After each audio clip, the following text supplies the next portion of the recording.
അധ്യായം 12. അക്കാലത്ത് ഒരു സാബത്തിൽ യേശു ഗോതമ്പ് വയലിലൂടെ കടന്നു പോവുകയായിരുന്നു. അവന്റെ ശിഷ്യന്മാർക്ക് വിശന്നു. അവർ കതിരുകൾ പറിച്ച് തിന്നാൻ തുടങ്ങി.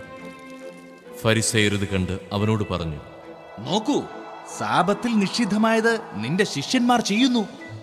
അവൻ പറഞ്ഞു, വിശന്നപ്പോൾ ദാവീദും അനുചരന്മാരും എന്താണ് ചെയ്തതെന്ന് നിങ്ങൾ വായിച്ചിട്ടില്ലേ? അവൻ ദൈവഭവനത്തിൽ പ്രവേശിച്ച് പുരോഹിതന്മാർക്കല്ലാതെ തനിക്കോ സഹചരന്മാർക്കോ ഭക്ഷിക്കാൻ അനുവാദമില്ലാത്ത കാഴ്ചയപ്പം ഭക്ഷിച്ചതെങ്ങനെ? അല്ലെങ്കിൽ സാബത്ത് ദിവസം ദേവാലയത്തിലെ പുരോഹിതന്മാർ സാബത്ത് ലംഘിക്കുകയും അതേസമയം കുറ്റമറ്റവരായിരിക്കുകയും ചെയ്യുന്നതെങ്ങനെയെന്ന് നിങ്ങൾ നിയമത്തിൽ വായിച്ചിട്ടില്ലേ? എന്നാൽ ഞാൻ നിങ്ങളോട് പറയുന്നു, ദേവാലയത്തേക്കാൾ ശ്രേഷ്ഠമായ ഒന്ന് ഇവിടെയുണ്ട്. ബലിയല്ല, കരുണയാണ് ഞാൻ ആഗ്രഹിക്കുന്നത് എന്നതിൻ്റെ അർത്ഥം മനസ്സിലാക്കിയിരുന്നെങ്കിൽ നിങ്ങൾ നിരപരാധരെ കുറ്റം വിധിക്കുമായിരുന്നില്ല.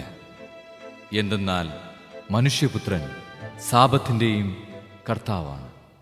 യേശു അവിടെ നിന്ന് യാത്ര തിരിച്ച് അവരുടെ സിനഗോഗിലെത്തി. അവിടെ കൈ സൂക്ഷിച്ച ഒരുവനുണ്ടായിരുന്നു.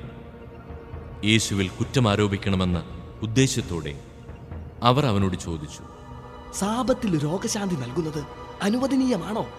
അവൻ പറഞ്ഞു, നിങ്ങളിൽ ആരാണ് തൻ്റെ ആട് സാബത്തിൽ കുഴിയിൽ വീണാൽ പിടിച്ചു കയറ്റാത്തത്? ആടിനേക്കാൾ എത്രയേറെ വിലപ്പെട്ടവനാണ് മനുഷ്യൻ. അതിനാൽ സാബത്തിൽ നന്മ ചെയ്യുക അനുവദനീയമാണ്. അനന്തരം അവൻ ആ മനുഷ്യനോട് പറഞ്ഞു, കൈ നീട്ടുക. അവൻ കൈനീട്ടി. ഉടനെ അത് സുഖം പ്രാപിച്ച് മറ്റേ കൈ പോലെയായി. ഫരിസേയർ അവിടെ നിന്ന് പോയി അവനെ നശിപ്പിക്കേണ്ടത് എങ്ങനെയെന്ന് ആലോചന നടത്തി. ഇത് മനസ്സിലാക്കിയ യേശു അവിടെ നിന്ന് പിൻവാങ്ങി. അനേകം പേർ അവനെ അനുഗമിച്ചു. അവരെയെല്ലാം അവൻ സുഖപ്പെടുത്തി. തന്നെ പരസ്യപ്പെടുത്തരുതെന്ന് അവൻ അവരോട് കൽപ്പിച്ചു. ഇത് യേശയ്യാ പ്രവാചകൻ വഴി അരുളി ചെയ്യപ്പെട്ടത് പൂർത്തിയാകുന്നതിനു വേണ്ടിയാണ്. ഇതാ ഞാൻ തിരഞ്ഞെടുത്ത എന്റെ ദാസൻ, എന്റെ ആത്മാവ് പ്രസാദിച്ച എന്റെ പ്രിയപ്പെട്ടവൻ. ഞാൻ അവന്റെ മേൽ എന്റെ ആത്മാവിനെ അയക്കും. അവൻ വിജാതീയരെ ന്യായവിധി അറിയിക്കും. അവൻ തർക്കിക്കുകയോ ബഹളം കൂട്ടുകയോ ഇല്ല. തെരുവീഥികളിൽ അവന്റെ ശബ്ദം ആരും കേൾക്കുകയില്ല. നീതിയെ വിജയത്തിലെത്തിക്കുന്നതുവരെ അവൻ ചതഞ്ഞ ഞാങ്ങണ ഒടിക്കുകയില്ല, പുകഞ്ഞ തിരി കെടുത്തുകയില്ല. അവന്റെ നാമത്തിൽ വിജാതീയർ പ്രത്യാശ വയ്ക്കും. അനന്തരം അന്ധനും ഊമനുമായ ഒരു പിശാച് ബാധിതനെ അവർ യേശുവിൻ്റെ അടുത്ത് കൊണ്ടുവന്നു. യേശു അവനെ സുഖപ്പെടുത്തി. അവൻ സംസാരിക്കുകയും കാണുകയും ചെയ്തു. ജനക്കൂട്ടം മുഴുവൻ അത്ഭുതപ്പെട്ടു പറഞ്ഞു, ഇവനായിരിക്കുമോ ദാവീദിന്റെ പുത്രൻ? എന്നാൽ ഇത് കേട്ടപ്പോൾ ഫരിസേയർ പറഞ്ഞു, ഇവൻ പിശാചുക്കളുടെ തലവനായ ബേൽസബൂലിനെ കൊണ്ട് തന്നെയാണ് പിശാചുക്കളെ ബഹിഷ്കരിക്കുന്നത്. അവരുടെ വിചാരങ്ങൾ മനസ്സിലാക്കിയ യേശു അവരോട് പറഞ്ഞു, അന്ധചിത്രമുള്ള ഏതു രാജ്യവും നശിച്ചു പോകും. അന്ധചിത്രമുള്ള നഗരമോ ഭവനമോ നിലനിൽക്കുകയില്ല.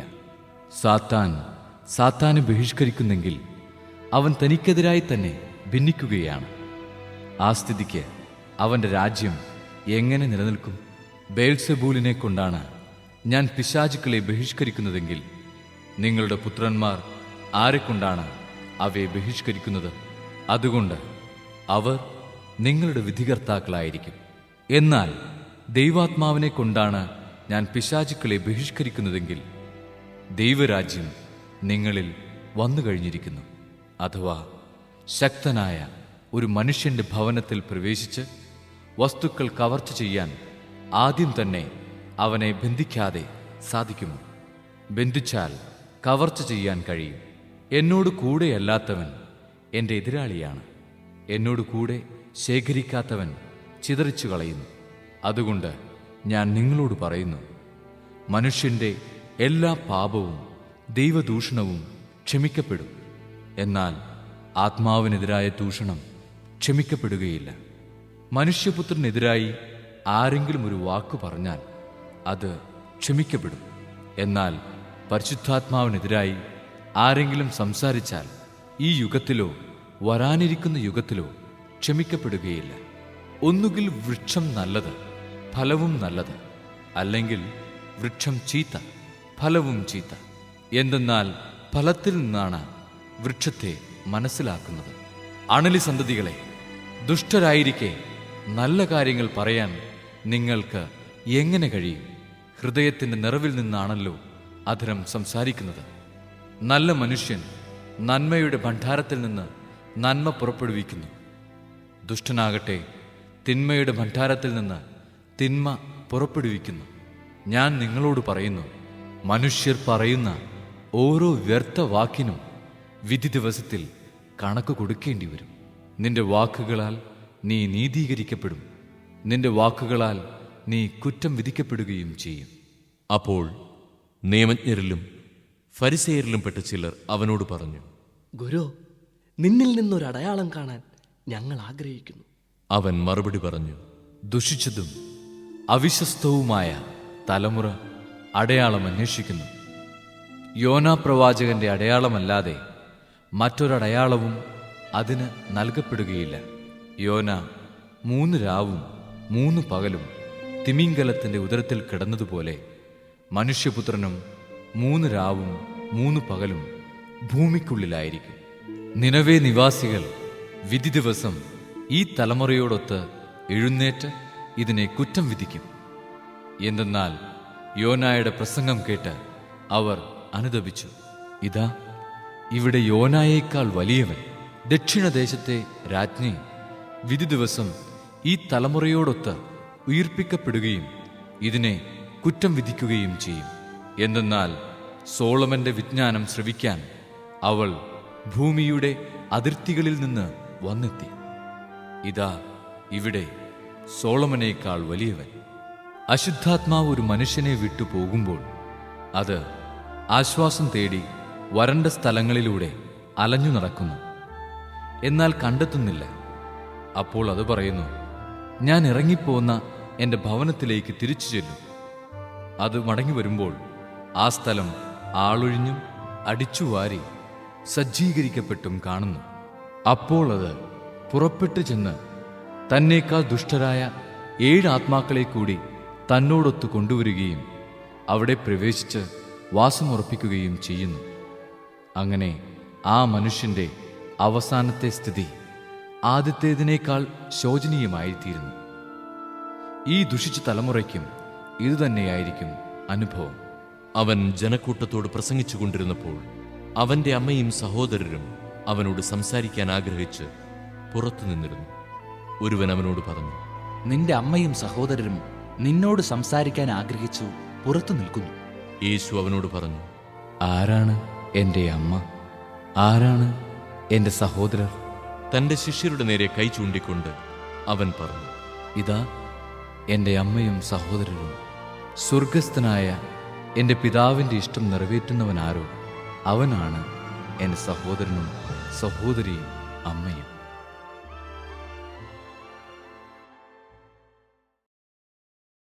അധ്യായം 3. യേശു വീണ്ടും സിനഗോഗിൽ പ്രവേശിച്ചു.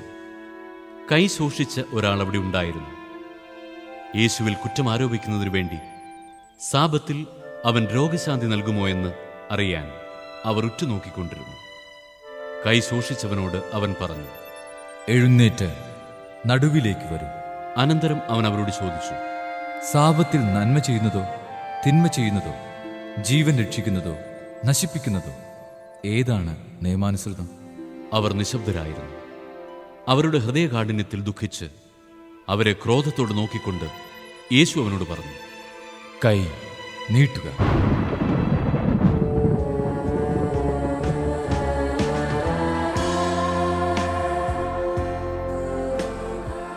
അവൻ കൈനീട്ടി, അത് സുഖപ്പെട്ടു. ഫരിസേയർ ഉടനെ പുറത്തേക്കിറങ്ങി യേശുവിനെ നശിപ്പിക്കുവാൻ വേണ്ടി ഹേറോദേസ് പക്ഷക്കാരുമായി ആലോചന നടത്തി. യേശു ശിഷ്യന്മാരോടുകൂടെ കടൽ തീരത്തേക്ക് പോയി.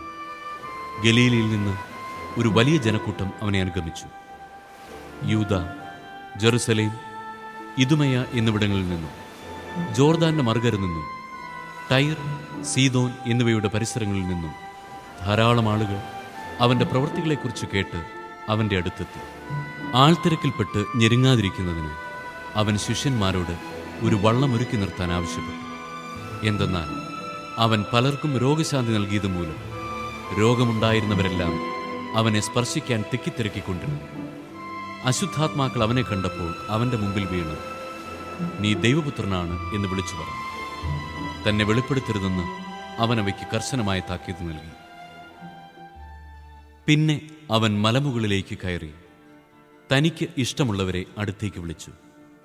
അവർ അവന്റെ സമീപത്തേക്ക് ചെന്നു. തന്നോടുകൂടി ആയിരിക്കുന്നതിനും പ്രസംഗിക്കാൻ അയക്കുന്നതിനും പിശാചുക്കളെ ബഹിഷ്കരിക്കാൻ അധികാരം നൽകുന്നതിനുമായി അവൻ 12 പേരെ നിയോഗിച്ചു.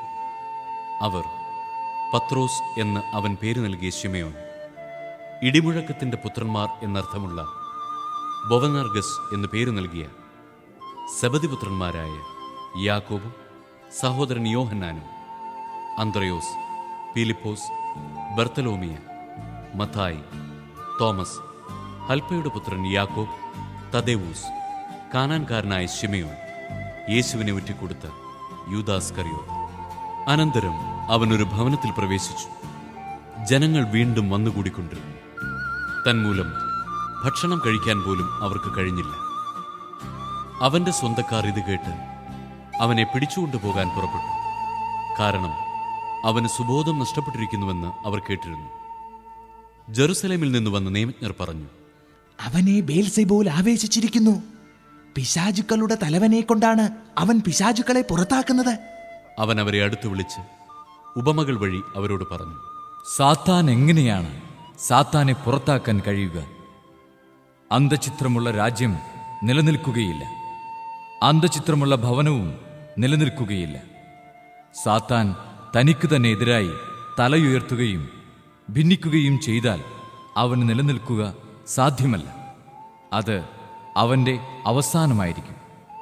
ശക്തനായ ഒരുവന്റെ ഭവനത്തിൽ പ്രവേശിച്ച് വസ്തുക്കൾ കവർച്ച ചെയ്യണമെങ്കിൽ ആദ്യമേ അവനെ ബന്ധിക്കണം. അതിനുശേഷമേ കവർച്ച നടത്താൻ കഴിയൂ. സത്യമായി ഞാൻ നിങ്ങളോട് പറയുന്നു, മനുഷ്യമക്കളുടെ എല്ലാ പാപങ്ങളും അവർ പറയുന്ന ദൂഷണങ്ങളും ക്ഷമിക്കപ്പെടും. എന്നാൽ പരിശുദ്ധാത്മാവിനെതിരായി ദൂഷണം പറയുന്നവന് ഒരു കാലത്തും പാപത്തിൽ നിന്ന് മോചനമില്ല. അവൻ നിത്യപാപത്തിന് ഉത്തരവാദിയാകും. അവൻ ഇങ്ങനെ പറഞ്ഞത് തനിക്ക് അശുദ്ധാത്മാവുണ്ട് എന്ന് അവർ പറഞ്ഞതിനാലാണ്. അവന്റെ അമ്മയും സഹോദരന്മാരും വന്ന് പുറത്തു നിന്നുകൊണ്ട് അവനെ വിളിക്കാൻ ആളയച്ചു. ജനക്കൂട്ടം അവന് ചുറ്റുമിരിക്കുകയായിരുന്നു. അവർ പറഞ്ഞു, നിന്റെ അമ്മയും സഹോദരന്മാരും സഹോദരിമാരും നിന്നെ കാണാൻ പുറത്തു നിൽക്കുന്നു. അവൻ ചോദിച്ചു, ആരാണ് എൻ്റെ അമ്മയും സഹോദരങ്ങളും? ചുറ്റുമിരിക്കുന്നവരെ നോക്കിക്കൊണ്ട് അവൻ പറഞ്ഞു, ഇതാ എൻ്റെ അമ്മയും എൻ്റെ സഹോദരങ്ങളും. ദൈവത്തിൻ്റെ ഹിതം നിർവഹിക്കുന്നവനാരോ അവനാണ് എൻ്റെ സഹോദരനും സഹോദരിയും അമ്മയും.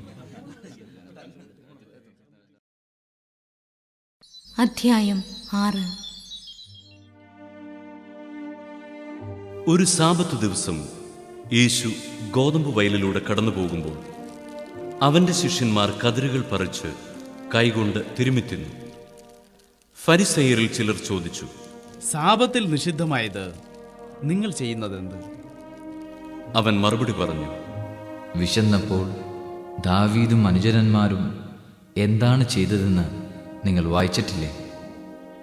അവൻ ദേവാലയത്തിൽ പ്രവേശിച്ച് പുരോഹിതന്മാർക്കല്ലാതെ മറ്റാർക്കും ഭക്ഷിക്കാൻ അനുവാദമില്ലാത്ത കാഴ്ചയപ്പമെടുത്ത് ഭക്ഷിക്കുകയും കൂടെ ഉണ്ടായിരുന്നവർക്ക് കൊടുക്കുകയും ചെയ്തില്ലേ?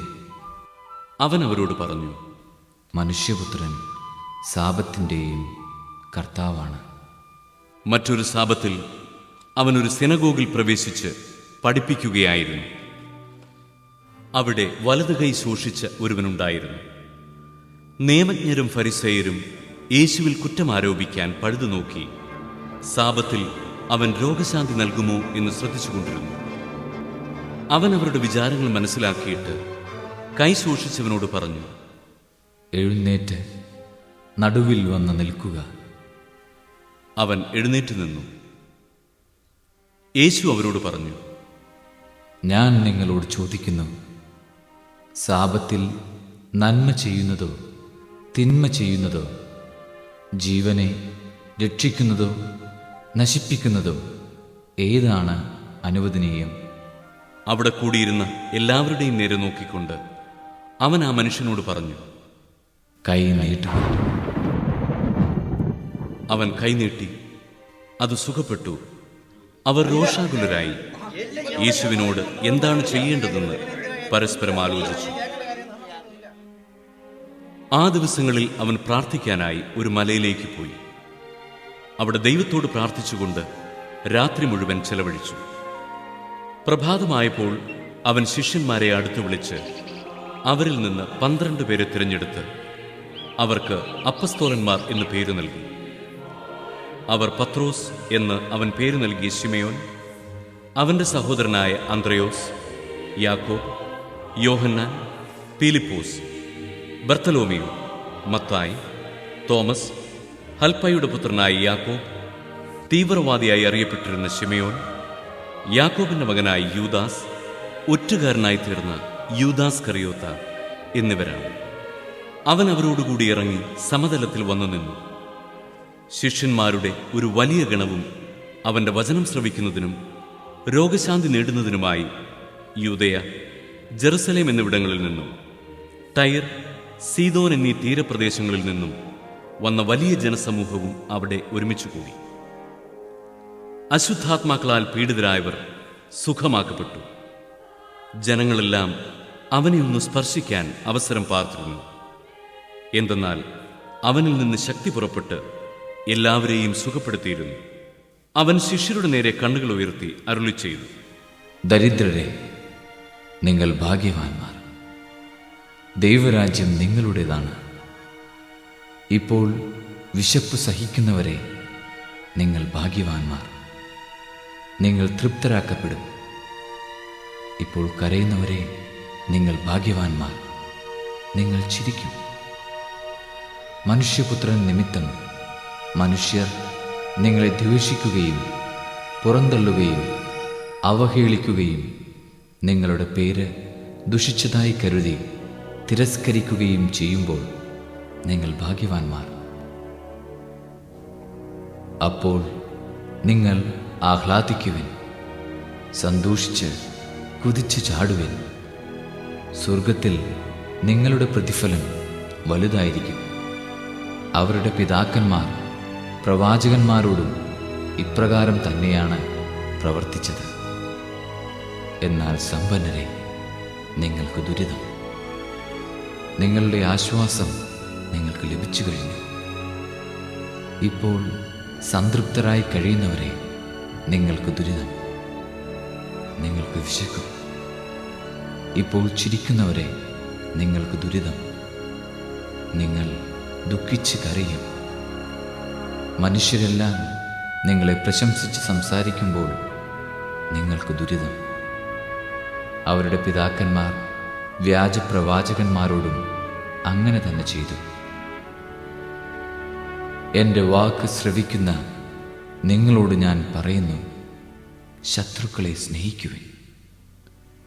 നിങ്ങളെ ദ്വേഷിക്കുന്നവർക്ക് നന്മ ചെയ്യുവിൻ. ശപിക്കുന്നവരെ അനുഗ്രഹിക്കുവിൻ. അധിക്ഷേപിക്കുന്നവർക്കു വേണ്ടി പ്രാർത്ഥിക്കുവിൻ. ഒരു ചെകിടത്ത് അടിക്കുന്നവന് മറ്റേ ചെകിടുകൂടി കാണിച്ചു കൊടുക്കുക.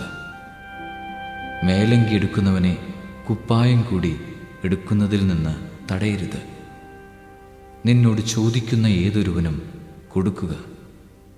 നിന്റെ വസ്തുക്കൾ എടുത്തുകൊണ്ട് പോകുന്നവനോട് തിരികെ ചോദിക്കരുത്.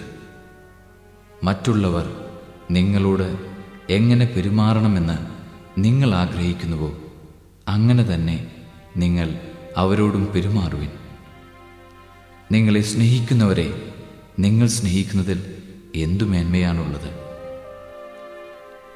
പാപികളും തങ്ങളെ സ്നേഹിക്കുന്നവരെ സ്നേഹിക്കുന്നുണ്ടല്ലോ. നിങ്ങൾക്ക് നന്മ ചെയ്യുന്നവർക്ക് നിങ്ങൾ നന്മ ചെയ്യുന്നതിൽ എന്തു മേന്മയാണുള്ളത്? പാപികളും അങ്ങനെ ചെയ്യുന്നുണ്ടല്ലോ. തിരിച്ചു കിട്ടുമെന്ന് പ്രതീക്ഷിച്ച് വായ്പ കൊടുക്കുന്നതിൽ എന്തു മേന്മയാണുള്ളത്? കൊടുത്തിടത്തോളം തിരിച്ചു കിട്ടുമെന്ന പ്രതീക്ഷയിൽ പാപികളും പാപികൾക്ക് വായ്പ കൊടുക്കുന്നില്ലേ? എന്നാൽ നിങ്ങൾ ശത്രുക്കളെ സ്നേഹിക്കുവിൻ. തിരിച്ചു കിട്ടും എന്ന് പ്രതീക്ഷിക്കാതെ മറ്റുള്ളവർക്ക് നന്മ ചെയ്യുകയും വായ്പ കൊടുക്കുകയും ചെയ്യുവിൻ. അപ്പോൾ നിങ്ങളുടെ പ്രതിഫലം വലുതായിരിക്കും. നിങ്ങൾ അത്യുന്നതൻ്റെ പുത്രന്മാരായിരിക്കുകയും ചെയ്യും. കാരണം അവിടുന്ന് നന്ദിഹീനരോടും ദുഷ്ടരോടും കരുണ കാണിക്കുന്നു. നിങ്ങളുടെ പിതാവ് കരുണയുള്ളവനായിരിക്കുന്നതുപോലെ നിങ്ങളും കരുണയുള്ളവരായിരിക്കുവിൻ. നിങ്ങൾ വിധിക്കരുത്, നിങ്ങളും വിധിക്കപ്പെടുകയില്ല. കുറ്റാരോപണം നടത്തരുത്, നിങ്ങളുടെ മേലും കുറ്റം ആരോപിക്കപ്പെടുകയില്ല. ക്ഷമിക്കുവിൻ, നിങ്ങളോടും ക്ഷമിക്കപ്പെടും. കൊടുക്കുവിൻ, നിങ്ങൾക്കും കിട്ടും. അമർത്തിക്കുലുക്കി നിറച്ചളന്ന് അവർ നിങ്ങളുടെ മടിയിൽ ഇട്ടുതരും. നിങ്ങൾ അളക്കുന്ന അളവുകൊണ്ട് തന്നെ നിങ്ങൾക്കും അളന്നു കിട്ടും. അവൻ ഒരു ഉപമയും അവരോട് പറഞ്ഞു. കുരുടന് കുരുടനെ നയിക്കുവാൻ സാധിക്കുമോ? ഇരുവരും കുഴിയിൽ വീഴുകയില്ലേ? ശിഷ്യൻ ഗുരുവിനേക്കാൾ വലിയവനല്ല. എന്നാൽ എല്ലാം പഠിച്ചു കഴിയുമ്പോൾ അവൻ ഗുരുവിനെ പോലെയാകും. നിന്റെ സഹോദരൻ്റെ കണ്ണിലെ കരട് നീ കാണുകയും സ്വന്തം കണ്ണിലെ തടിക്കഷണത്തെ ഗൗനിക്കാതിരിക്കുകയും ചെയ്യുന്നതെന്ത്? സ്വന്തം കണ്ണിലെ തടിക്കഷണം കാണാതിരിക്കെ സഹോദര, നിന്റെ കണ്ണിലെ കരട് ഞാനെടുത്ത് കളയട്ടെ എന്ന് പറയാൻ നിനക്ക് എങ്ങനെ കഴിയും? കപടനാട്യക്കാരാ, ആദ്യമേ നിന്റെ കണ്ണിലെ തടിക്കഷണം എടുത്തു മാറ്റുക. അപ്പോൾ നിന്റെ സഹോദരൻ്റെ കണ്ണിലെ കരട് എടുത്തു കളയാൻ കഴിയത്തക്ക വിധം നിന്റെ കാഴ്ച തെളിയും. നല്ല വൃക്ഷം ചീത്ത ഫലങ്ങൾ പുറപ്പെടുവിക്കുന്നില്ല, ചീത്ത വൃക്ഷം നല്ല ഫലങ്ങളും. ഓരോ വൃക്ഷവും ഫലം കൊണ്ട് തിരിച്ചറിയപ്പെടുന്നു. മുൾച്ചെടിയിൽ നിന്ന് അത്തിപ്പഴമോ ഞെരിഞ്ഞിൽ നിന്ന് മുന്തിരിപ്പഴമോ ലഭിക്കുന്നില്ലല്ലോ. നല്ല മനുഷ്യൻ തൻ്റെ ഹൃദയത്തിലെ നല്ല നിക്ഷേപത്തിൽ നിന്ന് നന്മ പുറപ്പെടുവിക്കുന്നു. ചീത്ത മനുഷ്യൻ തിന്മയിൽ നിന്ന് തിന്മ പുറപ്പെടുവിക്കുന്നു. ഹൃദയത്തിൻ്റെ നിറവിൽ നിന്നാണല്ലോ അധരം സംസാരിക്കുന്നത്. നിങ്ങൾ എന്നെ കർത്താവേ കർത്താവേ എന്ന് വിളിക്കുകയും ഞാൻ പറയുന്ന കാര്യങ്ങൾ പ്രവർത്തിക്കാതിരിക്കുകയും ചെയ്യുന്നത് എന്തുകൊണ്ട്? എൻ്റെ അടുത്തു വന്ന് എൻ്റെ വചനം കേൾക്കുകയും അതനുസരിച്ച് പ്രവർത്തിക്കുകയും ചെയ്യുന്നവൻ ആർക്ക് സദൃശ്യനാണെന്ന് ഞാൻ വ്യക്തമാക്കാം. ആഴത്തിൽ കുഴിച്ച് പാറമേൽ അടിസ്ഥാനമിട്ട് വീട് പണിത മനുഷ്യനോട് സദൃശനാണ് അവൻ. വെള്ളപ്പൊക്കമുണ്ടാവുകയും ഒഴുക്ക് അതിന്മേൽ ആഞ്ഞടിക്കുകയും ചെയ്തു. എന്നാൽ ആ വീടിനെ ഇളക്കാൻ കഴിഞ്ഞില്ല. എന്തെന്നാൽ അത് ബലിഷ്ഠമായി പണിയപ്പെട്ടിരുന്നു. വചനം കേൾക്കുകയും എന്നാൽ അതനുസരിച്ച് പ്രവർത്തിക്കാതിരിക്കുകയും ചെയ്യുന്ന മനുഷ്യൻ ഉറപ്പില്ലാത്ത തറമേൽ വീട് പണിതവന് തുല്യം. ജലപ്രവാഹം അതിന്മേൽ ആഞ്ഞടിച്ചു, ഉടനെ അത് നിലം പതിച്ചു. ആ വീടിൻ്റെ തകർച്ച വലുതായിരുന്നു.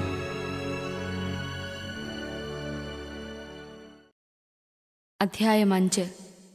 ജനക്കൂട്ടത്തെ കണ്ടപ്പോൾ യേശു മലയിലേക്ക് കയറി. അവനിരുന്നപ്പോൾ ശിഷ്യന്മാർ അടുത്തെത്തി. അവൻ അവരെ പഠിപ്പിക്കാൻ തുടങ്ങി. ആത്മാവിൽ ദരിദ്രരായവർ ഭാഗ്യവാന്മാർ, സ്വർഗരാജ്യം അവരുടേതാണ്. വിലപിക്കുന്നവർ ഭാഗ്യവാന്മാർ, അവർ ആശ്വസിപ്പിക്കപ്പെടും. ശാന്തശീലർ ഭാഗ്യവാന്മാർ, അവർ ഭൂമി അവകാശമാക്കും. നീതിക്കു വേണ്ടി വിശക്കുകയും ദാഹിക്കുകയും ചെയ്യുന്നവർ ഭാഗ്യവാന്മാർ, അവർക്ക് സംതൃപ്തി ലഭിക്കും. കരുണയുള്ളവർ ഭാഗ്യവാന്മാർ, അവർക്ക് കരുണ ലഭിക്കും.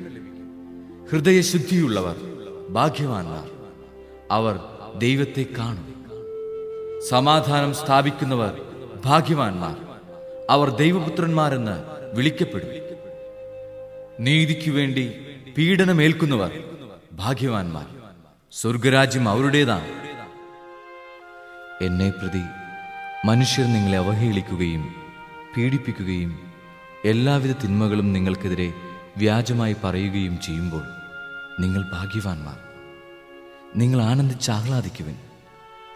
സ്വർഗത്തിൽ നിങ്ങളുടെ പ്രതിഫലം വലുതായിരിക്കും. നിങ്ങൾക്ക് മുമ്പുണ്ടായിരുന്ന പ്രവാചകന്മാരെയും അവർ ഇപ്രകാരം പീഡിപ്പിച്ചിട്ടുണ്ട്. നിങ്ങൾ ഭൂമിയുടെ ഉപ്പാണ്. ഉറകെട്ടുപോയാൽ ഉപ്പിന് എങ്ങനെ വീണ്ടും ഉറകൂട്ടും? പുറത്തേക്ക് വലിച്ചെറിഞ്ഞ് മനുഷ്യരാൽ ചവിട്ടപ്പെടാനല്ലാതെ മറ്റൊന്നിനും അത് കൊള്ളുകയില്ല. നിങ്ങൾ ലോകത്തിൻ്റെ പ്രകാശമാണ്. മലമുകളിൽ പണിതുയർത്തിയ പട്ടണത്തെ മറച്ചുവെക്കുക സാധ്യമല്ല. വിളക്ക് കൊളുത്തി ആരും പറയുടെ കീഴിൽ വയ്ക്കാറില്ല, പീഠത്തിന്മേലാണ് വയ്ക്കുക. അപ്പോൾ അത് ഭവനത്തിലുള്ള എല്ലാവർക്കും പ്രകാശം നൽകുന്നു. അപ്രകാരം മനുഷ്യർ നിങ്ങളുടെ സൽപ്രവൃത്തികൾ കണ്ട് സ്വർഗസ്ഥനായ നിങ്ങളുടെ പിതാവിനെ മഹത്വപ്പെടുത്തേണ്ടതിന് നിങ്ങളുടെ വെളിച്ചം അവരുടെ മുമ്പിൽ പ്രകാശിക്കട്ടെ. നിയമത്തെയോ പ്രവാചകന്മാരെയോ അസാധുവാക്കാനാണ് ഞാൻ വന്നതെന്ന് നിങ്ങൾ വിചാരിക്കരുത്. അസാധുവാക്കാനല്ല, പൂർത്തിയാക്കാനാണ് ഞാൻ വന്നത്. ആകാശവും ഭൂമിയും കടന്നുപോകുന്നതുവരെ സമസ്തവും നിറവേറുവോളം നിയമത്തിൽ നിന്ന് വള്ളിയോ പുള്ളിയോ മാറുകയില്ലെന്ന് സത്യമായി ഞാൻ നിങ്ങളോട് പറയുന്നു. ഈ പ്രമാണങ്ങളിൽ ഏറ്റവും നിസ്സാരമായ ഒന്ന് ലംഘിക്കുകയോ ലംഘിക്കാൻ മറ്റുള്ളവരെ പഠിപ്പിക്കുകയോ ചെയ്യുന്നവൻ സ്വർഗരാജ്യത്തിൽ ചെറിയവനെന്ന് വിളിക്കപ്പെടും. എന്നാൽ അത് അനുസരിക്കുകയും പഠിപ്പിക്കുകയും ചെയ്യുന്നവൻ സ്വർഗരാജ്യത്തിൽ വലിയവനെന്ന് വിളിക്കപ്പെടും. നിങ്ങളുടെ നീതി നിയമജ്ഞരുടെയും ഫരിസേയരുടെയും നീതിയെ അതിശയിക്കുന്നില്ലെങ്കിൽ നിങ്ങൾ സ്വർഗരാജ്യത്തിൽ പ്രവേശിക്കുകയില്ലെന്ന് ഞാൻ നിങ്ങളോട് പറയുന്നു. കൊല്ലരുത്. കൊല്ലുന്നവൻ ന്യായവിധിക്ക് അർഹനാകുമെന്ന് പൂർവികരോട് പറയപ്പെട്ടതായി നിങ്ങൾ കേട്ടിട്ടുണ്ടല്ലോ. എന്നാൽ ഞാൻ നിങ്ങളോട് പറയുന്നു, സഹോദരനോട് കോപിക്കുന്നവൻ ന്യായവിധിക്ക് അർഹനാകും. സഹോദരനെ ഭോഷ എന്ന് വിളിക്കുന്നവൻ ന്യായാധിപ സംഘത്തിൻ്റെ മുമ്പിൽ നിൽക്കേണ്ടി വരും. വിഡ്ഢി എന്ന് വിളിക്കുന്നവനാകട്ടെ നരകാഗ്നിക്ക് ഇരയായിത്തീരും. നീ ബലിപീഠത്തിൽ കാഴ്ചയർപ്പിക്കുമ്പോൾ നിന്റെ സഹോദരന് നിന്നോടെന്തെങ്കിലും വിരോധമുണ്ടെന്ന് അവിടെ ചോർത്താൽ കാഴ്ചവസ്തു അവിടെ ബലിപീഠത്തിന് മുമ്പിൽ വച്ചിട്ടുപോയി സഹോദരനോട് രമ്യതപ്പെടുക. പിന്നെ വന്ന് കാഴ്ചയർപ്പിക്കുക. നീ പ്രതിയോഗിയോട് വഴിക്കു വെച്ചു തന്നെ വേഗം രമ്യതപ്പെട്ടുകൊള്ളുക. അല്ലെങ്കിൽ പ്രതിയോഗി നിന്നെ ന്യായാധിപനും ന്യായാധിപൻ സേവകനും ഏൽപ്പിച്ചു കൊടുക്കും. അങ്ങനെ നീ കാരാഗൃഹത്തിൽ അടയ്ക്കപ്പെടും. അവസാനത്തെ ചില്ലിക്കാശും കൊടുത്തു വീട്ടുവോളും നീ അവിടെ നിന്ന് പുറത്തു വരികയില്ലെന്ന് സത്യമായി ഞാൻ നിന്നോട് പറയുന്നു. വ്യഭിചാരം ചെയ്യരുത് എന്ന് കൽപ്പിച്ചിട്ടുള്ളത് നിങ്ങൾ കേട്ടിട്ടുണ്ടല്ലോ. എന്നാൽ ഞാൻ നിങ്ങളോട് പറയുന്നു, ആസക്തിയോടെ സ്ത്രീയെ നോക്കുന്നവൻ ഹൃദയത്തിൽ അവളുമായി വ്യഭിചാരം ചെയ്തു കഴിഞ്ഞു. വലത്തുകണ്ണ് നിനക്ക് പാപഹേതുവാകുന്നെങ്കിൽ അത് ചുഴുന്നെടുത്ത് എറിഞ്ഞുകളയുക. ശരീരമാകെ നരകത്തിലേക്ക് എറിയപ്പെടുന്നതിനേക്കാൾ നല്ലത് അവയവങ്ങളിലൊന്ന് നഷ്ടപ്പെടുകയാണ്. വലത്തുകരം നിനക്ക് പാപഹേതുവാകുന്നെങ്കിൽ അത് വെട്ടി ദൂരെ എറിയുക. ശരീരമാകെ നരകത്തിൽ പതിക്കുന്നതിനേക്കാൾ നല്ലത് അവയവങ്ങളിലൊന്ന് നഷ്ടപ്പെടുകയാണ്. ഭാര്യയെ ഉപേക്ഷിക്കുന്നവൻ അവൾക്ക് ഉപേക്ഷാപത്രം കൊടുക്കണമെന്ന് കൽപ്പിച്ചിട്ടുണ്ടല്ലോ. എന്നാൽ ഞാൻ നിങ്ങളോട് പറയുന്നു, പരസംഗം നിമിത്തമല്ലാതെ ഭാര്യയെ ഉപേക്ഷിക്കുന്നവൻ അവളെ വ്യഭിചാരിണിയാക്കുന്നു. ഉപേക്ഷിക്കപ്പെട്ടവളെ പരിഗ്രഹിക്കുന്നവനും വ്യഭിചാരം ചെയ്യുന്നു. വ്യാജമായി ആണയിടരുത്. കർത്താവിനോട് ചെയ്ത ശപഥം നിറവേറ്റണമെന്ന് പൂർവികരോട് കൽപ്പിച്ചിട്ടുള്ളതായി നിങ്ങൾ കേട്ടിട്ടുണ്ടല്ലോ. എന്നാൽ ഞാൻ നിങ്ങളോട് പറയുന്നു, ആണയിടുകയേ അരുത്. സ്വർഗത്തെക്കൊണ്ട് ആണയിടരുത്, അത് ദൈവത്തിൻ്റെ സിംഹാസനമാണ്. ഭൂമിയെക്കൊണ്ടും അരുത്, അത് അവിടുത്തെ പാദപീഠമാണ്. ജെറൂസലേമിനെ കൊണ്ടും അരുത്, അത് മഹാരാജാവിൻ്റെ നഗരമാണ്. നിന്റെ ശിരസിനെ കൊണ്ടും ആണയിടരുത്, അതിലെ ഒരു മുടിയിഴ വെളുപ്പിക്കാനോ കറുപ്പിക്കാനോ നിനക്ക് സാധിക്കുകയില്ല.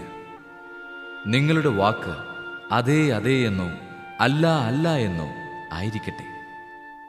ഇതിനപ്പുറമുള്ളത് ദുഷ്ടനിൽ നിന്ന് വരുന്നു. കണ്ണിനു പകരം കണ്ണ്, പല്ലിനു പകരം പല്ല് എന്ന് പറഞ്ഞിട്ടുള്ളത് നിങ്ങൾ കേട്ടിട്ടുണ്ടല്ലോ. എന്നാൽ ഞാൻ നിങ്ങളോട് പറയുന്നു, ദുഷ്ടനെ എതിർക്കരുത്. വലതു കർണത്തടിക്കുന്നവന് മറ്റേ കർണം കൂടി കാണിച്ചു കൊടുക്കുക. നിന്നോട് വ്യവഹരിച്ച് നിന്റെ ഉടുപ്പ് കരസ്ഥമാക്കാൻ ഉദ്യമിക്കുന്നവന് മേലങ്കി കൂടി കൊടുക്കുക. 1 മൈൽ ദൂരം പോകാൻ നിന്നെ നിർബന്ധിക്കുന്നവനോടുകൂടെ 2 മൈൽ ദൂരം പോകുക. ചോദിക്കുന്നവന് കൊടുക്കുക. വായ്പ വാങ്ങാൻ ഇച്ഛിക്കുന്നവനിൽ നിന്ന് ഒഴിഞ്ഞു മാറരുത്.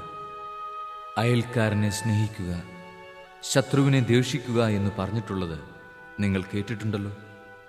എന്നാൽ ഞാൻ നിങ്ങളോട് പറയുന്നു, ശത്രുക്കളെ സ്നേഹിക്കുവിൻ, നിങ്ങളെ പീഡിപ്പിക്കുന്നവർക്ക് വേണ്ടി പ്രാർത്ഥിക്കുവിൻ.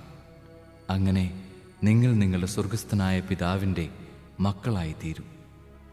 അവിടുന്ന് ശിഷ്ടരുടെയും ദുഷ്ടരുടെയും മേൽ സൂര്യനെ ഉദിപ്പിക്കുകയും നീതിമാന്മാരുടെയും നീതിരഹിതരുടെയും മേൽ മഴ പെയ്യിക്കുകയും ചെയ്യുന്നു. നിങ്ങളെ സ്നേഹിക്കുന്നവരെ നിങ്ങൾ സ്നേഹിച്ചാൽ നിങ്ങൾക്കെന്ത് പ്രതിഫലമാണ് ലഭിക്കുക? ചുങ്കക്കാർ പോലും അതുതന്നെ ചെയ്യുന്നില്ലേ? സഹോദരങ്ങളെ മാത്രമേ നിങ്ങൾ അഭിവാദനം ചെയ്യുന്നുള്ളൂവെങ്കിൽ വിശേഷവിധിയായി എന്താണ് നിങ്ങൾ ചെയ്യുന്നത്? വിജാതീയരും അതുതന്നെ ചെയ്യുന്നില്ലേ? അതുകൊണ്ട് നിങ്ങളുടെ സ്വർഗസ്ഥനായ പിതാവ് പരിപൂർണനായിരിക്കുന്നത് പോലെ നിങ്ങളും പരിപൂർണരായിരിക്കുവിൻ. അധ്യായം 6. മറ്റുള്ളവരെ കാണിക്കാൻ വേണ്ടി അവരുടെ മുമ്പിൽ വെച്ച് നിങ്ങളുടെ സൽക്കർമ്മങ്ങൾ അനുഷ്ഠിക്കാതിരിക്കാൻ സൂക്ഷിച്ചുകൊള്ളുവിൻ. അല്ലെങ്കിൽ നിങ്ങളുടെ സ്വർഗസ്ഥനായ പിതാവിങ്കൽ നിങ്ങൾക്ക് പ്രതിഫലമില്ല. മറ്റുള്ളവരിൽ നിന്ന് പ്രശംസ ലഭിക്കാൻ കപടനാട്യക്കാർ സിനഗോഗുകളിലും തെരുവീഥികളിലും ചെയ്യുന്നതുപോലെ നീ ഭിക്ഷ കൊടുക്കുമ്പോൾ നിന്റെ മുമ്പിൽ കാഹളം മുഴക്കരുത്. സത്യമായി ഞാൻ നിങ്ങളോട് പറയുന്നു, അവർക്ക് പ്രതിഫലം ലഭിച്ചു കഴിഞ്ഞു. നീ ധർമ്മദാനം ചെയ്യുമ്പോൾ അത് രഹസ്യമായിരിക്കേണ്ടതിന് നിന്റെ വലത്തുകൈ ചെയ്യുന്നത് ഇടത്തുകൈ അറിയാതിരിക്കട്ടെ. രഹസ്യങ്ങൾ അറിയുന്ന നിന്റെ പിതാവ് നിനക്ക് പ്രതിഫലം നൽകും. നിങ്ങൾ പ്രാർത്ഥിക്കുമ്പോൾ കപടനാട്യക്കാരെ പോലെ ആകരുത്. അവർ മറ്റുള്ളവരെ കാണിക്കാൻ വേണ്ടി സിനഗോഗുകളിലും തെരുവീഥികളുടെ കോണുകളിലും നിന്ന് പ്രാർത്ഥിക്കാനാണ് ഇഷ്ടപ്പെടുന്നത്. സത്യമായി ഞാൻ നിങ്ങളോട് പറയുന്നു, അവർക്ക് പ്രതിഫലം ലഭിച്ചു കഴിഞ്ഞു. എന്നാൽ നീ പ്രാർത്ഥിക്കുമ്പോൾ നിന്റെ മുറിയിൽ കടന്ന് കതകടച്ച് രഹസ്യമായി നിന്റെ പിതാവിനോട് പ്രാർത്ഥിക്കുക. രഹസ്യങ്ങൾ അറിയുന്ന പിതാവ് നിനക്ക് പ്രതിഫലം നൽകും. പ്രാർത്ഥിക്കുമ്പോൾ വിജാതീയരെ പോലെ നിങ്ങൾ അതിഭാഷണം ചെയ്യരുത്. അതിഭാഷണം വഴി തങ്ങളുടെ പ്രാർത്ഥന കേൾക്കുമെന്ന് അവർ കരുതുന്നു. നിങ്ങൾ അവരെ പോലെ ആകരുത്. നിങ്ങൾ ചോദിക്കുന്നതിനു മുമ്പ് തന്നെ നിങ്ങളുടെ ആവശ്യം നിങ്ങളുടെ പിതാവ് അറിയുന്നു. നിങ്ങൾ ഇപ്രകാരം പ്രാർത്ഥിക്കുവിൻ: സ്വർഗസ്ഥനായ ഞങ്ങളുടെ പിതാവേ, അങ്ങയുടെ നാമം പൂജിതമാകണമേ. അങ്ങയുടെ രാജ്യം വരണമേ. അങ്ങയുടെ ഹിതം സ്വർഗത്തിലെ പോലെ ഭൂമിയിലുമാകണമേ. അന്നു വേണ്ട ആഹാരം ഇന്ന് ഞങ്ങൾക്ക് നൽകണമേ. ഞങ്ങളുടെ കടക്കാരോട് ഞങ്ങൾ ക്ഷമിച്ചതുപോലെ ഞങ്ങളുടെ കടങ്ങൾ ഞങ്ങളോടും ക്ഷമിക്കണമേ. ഞങ്ങളെ പ്രലോഭനത്തിൽ ഉൾപ്പെടുത്തരുതേ, തിന്മയിൽ നിന്ന് ഞങ്ങളെ രക്ഷിക്കണമേ. മറ്റുള്ളവരുടെ തെറ്റുകൾ നിങ്ങൾ ക്ഷമിക്കുമെങ്കിൽ സ്വർഗസ്ഥനായ നിങ്ങളുടെ പിതാവ് നിങ്ങളോടും ക്ഷമിക്കും. മറ്റുള്ളവരോട് നിങ്ങൾ ക്ഷമിക്കുകയില്ലെങ്കിൽ നിങ്ങളുടെ പിതാവ് നിങ്ങളുടെ തെറ്റുകളും ക്ഷമിക്കുകയില്ല. നിങ്ങൾ ഉപവസിക്കുമ്പോൾ കപടനാട്യക്കാരെ പോലെ വിഷാദം ഭാവിക്കരുത്. തങ്ങൾ ഉപവസിക്കുന്നുവെന്ന് അന്യരെ കാണിക്കാൻ വേണ്ടി അവർ മുഖം വികൃതമാക്കുന്നു. സത്യമായി ഞാൻ നിങ്ങളോട് പറയുന്നു, അവർക്ക് പ്രതിഫലം ലഭിച്ചു കഴിഞ്ഞു. എന്നാൽ നീ ഉപവസിക്കുന്നത് അദൃശ്യനായ പിതാവല്ലാതെ മറ്റാരും കാണാതിരിക്കുന്നതിന് ശിരസിൽ തൈലം പുരട്ടുകയും മുഖം കഴുകുകയും ചെയ്യുക. രഹസ്യങ്ങൾ അറിയുന്ന പിതാവ് നിനക്ക് പ്രതിഫലം നൽകും. ഭൂമിയിൽ നിക്ഷേപം കരുതി വയ്ക്കരുത്. തുരുമ്പും കീടങ്ങളും അവ നശിപ്പിക്കും. കള്ളന്മാർ തുരന്നു മോഷ്ടിക്കും. എന്നാൽ സ്വർഗത്തിൽ നിങ്ങൾക്കായി നിക്ഷേപങ്ങൾ കരുതി വയ്ക്കുക. അവിടെ തുരുമ്പും കീടങ്ങളും അവ നശിപ്പിക്കുകയില്ല. കള്ളന്മാർ മോഷ്ടിക്കുകയില്ല. നിങ്ങളുടെ നിക്ഷേപം എവിടെയോ അവിടെയായിരിക്കും നിങ്ങളുടെ ഹൃദയവും. കണ്ണാണ് ശരീരത്തിൻ്റെ വിളക്ക്.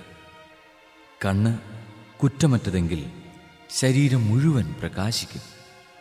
കണ്ണ് ദുഷ്ടമാണെങ്കിലോ ശരീരം മുഴുവൻ ഇരുണ്ടുപോകും. നിന്നിലെ പ്രകാശം അന്ധകാരമാണെങ്കിൽ അന്ധകാരം എത്രയോ വലുതായിരിക്കും. 2 യജമാനന്മാരെ സേവിക്കാൻ ആർക്കും സാധിക്കുകയില്ല. ഒന്നുകിൽ ഒരുവനെ ദ്വേഷിക്കുകയും അവനെ സ്നേഹിക്കുകയും ചെയ്യും, അല്ലെങ്കിൽ ഒരുവനെ ബഹുമാനിക്കുകയും അവനെ നിന്ദിക്കുകയും ചെയ്യും. ദൈവത്തെയും മാമോനെയും സേവിക്കാൻ നിങ്ങൾക്ക് സാധിക്കുകയില്ല.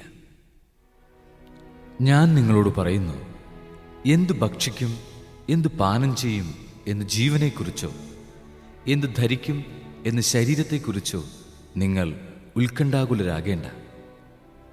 ഭക്ഷണത്തേക്കാൾ ജീവനും വസ്ത്രത്തേക്കാൾ ശരീരവും ശ്രേഷ്ഠമല്ലേ? ആകാശത്തിലെ പക്ഷികളെ നോക്കുവിൻ. അവ വിതയ്ക്കുന്നില്ല, കൊയ്യുന്നില്ല, കളപ്പുരയിൽ ശേഖരിക്കുന്നുമില്ല. എങ്കിലും നിങ്ങളുടെ സ്വർഗസ്ഥനായ പിതാവ് അവയെ തീറ്റിപ്പോറ്റുന്നു. അവയേക്കാൾ എത്രയോ വിലപ്പെട്ടവരാണ് നിങ്ങൾ. ഉത്കണ്ഠ മൂലം ആയുസ്സിൻ്റെ ദൈർഘ്യം 1 മുഴമെങ്കിലും കൂട്ടാൻ നിങ്ങളിൽ ആർക്കെങ്കിലും സാധിക്കുമോ? വസ്ത്രത്തെപ്പറ്റിയും നിങ്ങൾ എന്തിന് ആകുലരാകുന്നു? വയലിലെ ലില്ലികൾ എങ്ങനെ വളരുന്നു എന്ന് നോക്കുക. അവ അധ്വാനിക്കുന്നില്ല, നൂൽ നൂൽക്കുന്നുമില്ല. സത്യമായി ഞാൻ നിങ്ങളോട് പറയുന്നു, സോളമൻ പോലും തൻ്റെ സർവമഹത്വത്തിലും ഇവയിലൊന്നിനെപ്പോലെ അലങ്കൃതനായിരുന്നില്ല. ഇന്നുള്ളതും നാളെ അടുപ്പിൽ എറിയപ്പെടുന്നതും ആയ പുല്ലിനെ ദൈവം ഇപ്രകാരം അലങ്കരിക്കുന്നെങ്കിൽ അല്പവിശ്വാസികളെ, നിങ്ങളെ അവിടുന്ന് എത്രയധികം അലങ്കരിക്കുകയില്ല. അതിനാൽ എന്തു ഭക്ഷിക്കും, എന്തു പാനം ചെയ്യും, എന്തു ധരിക്കും എന്ന് വിചാരിച്ച് നിങ്ങൾ ആകുലരാകേണ്ട. വിജാതീയരാണ് ഇവയെല്ലാം അന്വേഷിക്കുന്നത്. നിങ്ങൾക്കിവയെല്ലാം ആവശ്യമാണെന്ന് നിങ്ങളുടെ സ്വർഗീയ പിതാവ് അറിയുന്നു. നിങ്ങൾ ആദ്യം അവിടുത്തെ രാജ്യവും അവിടുത്തെ നീതിയും അന്വേഷിക്കുക. അതോടൊപ്പം മറ്റുള്ളവയെല്ലാം നിങ്ങൾക്ക് ലഭിക്കും. അതിനാൽ നാളെയെക്കുറിച്ച് നിങ്ങൾ ആകുലരാകരുത്. നാളത്തെ ദിനം തന്നെ അതിനെക്കുറിച്ച് ആകുലപ്പെട്ടുകൊള്ളൂ. ഓരോ ദിവസത്തിനും അതതിൻ്റെ ക്ലേശം മതി. അധ്യായം 7. വിധിക്കപ്പെടാതിരിക്കാൻ നിങ്ങളും വിധിക്കരുത്. നിങ്ങൾ വിധിക്കുന്ന വിധിയാൽ തന്നെ നിങ്ങളും വിധിക്കപ്പെടും. നിങ്ങൾ അളക്കുന്ന അളവുകൊണ്ട് തന്നെ നിങ്ങൾക്കും അളന്നുകിട്ടും. നീ സഹോദരന്റെ കണ്ണിലെ കരട് കാണുകയും നിന്റെ കണ്ണിലെ തടിക്കഷണം ശ്രദ്ധിക്കാതിരിക്കുകയും ചെയ്യുന്നത് എന്തുകൊണ്ട്? അഥവാ നിന്റെ കണ്ണിൽ തടിക്കഷണം ഇരിക്കെ സഹോദരനോട് ഞാൻ നിന്റെ കണ്ണിൽ നിന്ന് കരടെടുത്ത് കളയട്ടെ എന്ന് എങ്ങനെ പറയും? കപടനാട്യക്കാര, ആദ്യം സ്വന്തം കണ്ണിൽ നിന്ന് തടിക്കഷണം എടുത്തു മാറ്റുക. അപ്പോൾ സഹോദരന്റെ കണ്ണിലെ കരടെടുത്ത് കളയാൻ നിനക്ക് കാഴ്ച തെളിയും. വിശുദ്ധമായത് നായ്ക്കൾക്ക് കൊടുക്കരുത്. നിങ്ങളുടെ മുത്തുകൾ പന്നികൾക്ക് ഇട്ടുകൊടുക്കരുത്. അവ അത് ചവിട്ടി നശിപ്പിക്കുകയും തിരിഞ്ഞു നിങ്ങളെ ആക്രമിക്കുകയും ചെയ്തേക്കാം. ചോദിക്കുവിൻ, നിങ്ങൾക്ക് ലഭിക്കും. അന്വേഷിക്കുവിൻ, നിങ്ങൾ കണ്ടെത്തും. മുട്ടുവിൻ, നിങ്ങൾക്ക് തുറന്നു കിട്ടും. ചോദിക്കുന്ന ഏവനും ലഭിക്കുന്നു, അന്വേഷിക്കുന്നവൻ കണ്ടെത്തുന്നു, മുട്ടുന്നവന് തുറന്നു കിട്ടുകയും ചെയ്യുന്നു. മകൻ അപ്പം ചോദിച്ചാൽ കല്ല് കൊടുക്കുന്ന ആരെങ്കിലും നിങ്ങളിലുണ്ടോ? അഥവാ മീൻ ചോദിച്ചാൽ പാമ്പിനെ കൊടുക്കുമോ?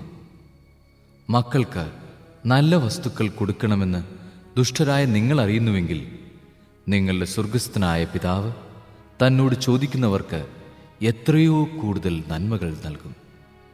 മറ്റുള്ളവർ നിങ്ങൾക്ക് ചെയ്തു തരണമെന്ന് നിങ്ങൾ ആഗ്രഹിക്കുന്നതെല്ലാം നിങ്ങൾ അവർക്ക് ചെയ്യുവിൻ. ഇതാണ് നിയമവും പ്രവാചകന്മാരും. ഇടുങ്ങിയ വാതിലിലൂടെ പ്രവേശിക്കുവിൻ. വിനാശത്തിലേക്ക് നയിക്കുന്ന വാതിൽ വിസ്തൃതവും വഴി വിശാലവുമാണ്. അതിലെ കടന്നുപോകുന്നവർ വളരെയാണ് താൻ. എന്നാൽ ജീവനിലേക്ക് നയിക്കുന്ന വാതിൽ ഇടുങ്ങിയതും വഴി വീതി കുറഞ്ഞതുമാണ്. അത് കണ്ടെത്തുന്നവരോ ചുരുക്കം. ആടുകളുടെ വേഷത്തിൽ വരുന്ന വ്യാജപ്രവാചകന്മാരെ സൂക്ഷിച്ചുകൊള്ളുവിൻ. ഉള്ളിൽ അവർ കടിച്ചു ചീന്തുന്ന ചെന്നായ്ക്കളാണ്. ഫലങ്ങളിൽ നിന്ന് അവരെ മനസ്സിലാക്കാം. മുൾച്ചെടിയിൽ നിന്ന് മുന്തിരിപ്പഴമോ ഞെരിഞ്ഞിലിൽ നിന്ന് അത്തിപ്പഴമോ പറിക്കാറുണ്ടോ?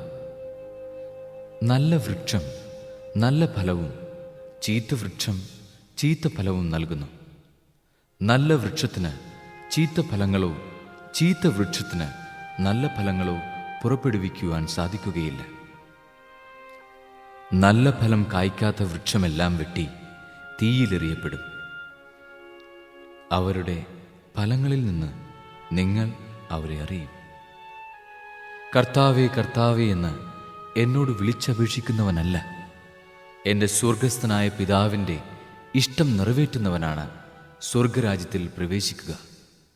അന്ന് പലരും എന്നോട് ചോദിക്കും, കർത്താവേ, കർത്താവേ, ഞങ്ങൾ നിന്റെ നാമത്തിൽ പ്രവചിക്കുകയും നിന്റെ നാമത്തിൽ പിശാചുക്കളെ പുറത്താക്കുകയും നിന്റെ നാമത്തിൽ നിരവധി അത്ഭുതങ്ങൾ പ്രവർത്തിക്കുകയും ചെയ്തില്ലേ? അപ്പോൾ ഞാൻ അവരോട് പറയും, നിങ്ങളെ ഞാൻ ഒരിക്കലും അറിഞ്ഞിട്ടില്ല. അനീതി പ്രവർത്തിക്കുന്നവരെ, നിങ്ങൾ എന്നിൽ നിന്ന് അകന്നു പോകുവിൻ. എൻ്റെ ഈ വചനങ്ങൾ ശ്രവിക്കുകയും അവ അനുസരിക്കുകയും ചെയ്യുന്നവൻ പാറമേൽ ഭവനം പണിത വിവേകമതിയായ മനുഷ്യന് തുല്യനായിരിക്കും. മഴ പെയ്തു, വെള്ളപ്പൊക്കമുണ്ടായി, കാറ്റൂതി, അത് ഭവനത്തിന്മേൽ ആഞ്ഞടിച്ചു, എങ്കിലും അത് വീണില്ല. എന്തുകൊണ്ടെന്നാൽ അത് പാറമേൽ സ്ഥാപിതമായിരുന്നു. എൻ്റെ ഈ വചനങ്ങൾ കേൾക്കുകയും എന്നാൽ അത് അനുസരിക്കാതിരിക്കുകയും ചെയ്യുന്നവൻ മണൽപ്പുറത്ത് ഭവനം പണിത ഭോഷന് തുല്യനായിരിക്കും. മഴ പെയ്തു, വെള്ളപ്പൊക്കമുണ്ടായി, കാറ്റൂതി, അത് ഭവനത്തിന്മേൽ ആഞ്ഞടിച്ചു, അത് വീണുപോയി, അതിൻ്റെ വീഴ്ച വലുതായിരുന്നു. യേശു ഈ വചനങ്ങൾ അവസാനിപ്പിച്ചപ്പോൾ ജനാവലി അവൻ്റെ പ്രബോധനത്തെപ്പറ്റി വിസ്മയിച്ചു.